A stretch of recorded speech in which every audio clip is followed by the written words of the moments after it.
Shalom, selamat datang dalam Sekolah Sabat 5 Menit bersama Game AHK Menteng Jakarta. Program ini akan hadir setiap hari untuk memastikan jantung kerohanian kita tetap berdetak. Bersama saya, Pendeta Rois Panjaitan. Kita tiba di pelajaran Sekolah Sabat, pelajaran yang ke-8 di hari Selasa dengan topik lahirnya penginjilan.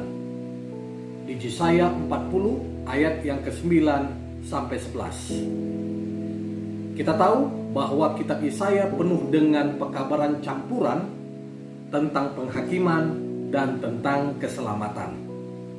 Tuhan berfirman kepada Sion dan Yerusalem, akan datangnya juru kabar membawa kabar baik kepada bangsa Yehuda. Isi pekabarannya adalah, lihat, itu Allahmu.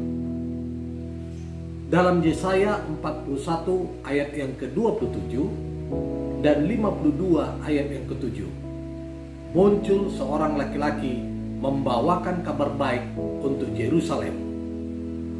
Namun dalam Yesaya 40 ayat yang ke-9 sampai 11, juru kabar itu justru dalam bentuk feminin.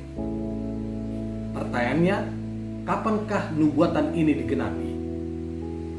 Mari kita lihat.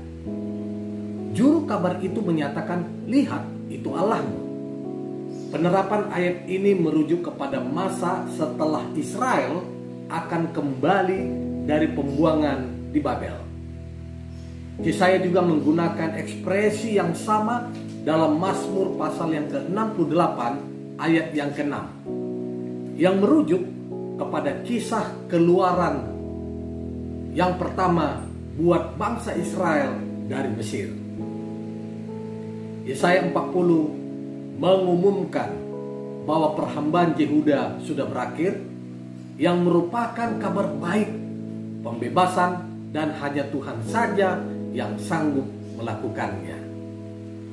Nah, dalam memahami Yesaya pasal yang ke-40, maka petunjuk sangat jelas diberikan melalui kisah dalam kitab Injil.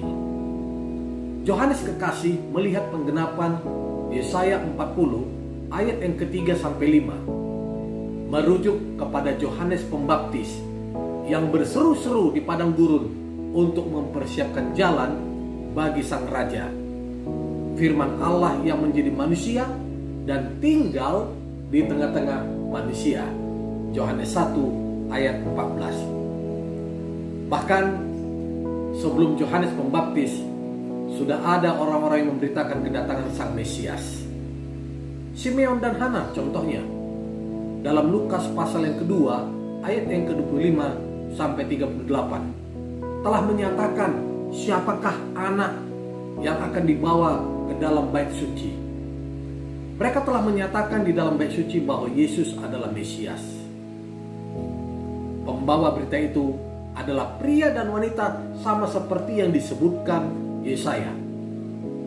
Nabi Hana menjadi orang yang pertama menyatakan di hadapan orang banyak bahwa Tuhan telah datang. Ini menjadi kelahiran penginjilan Kristen sebagai penggenapan nubuatan Yesaya pasal yang ke-40.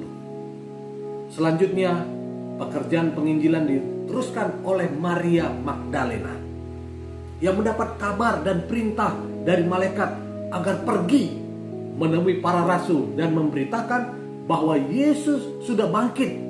Yohanes pasal yang ke-20 ayat yang ke-17 dan 18. Sudah barang tentu pekabaran Maria Magdalena ini menyatakan bahwa misi Kristus untuk menebus manusia dan misi penginjilannya di dunia ini sudah selesai.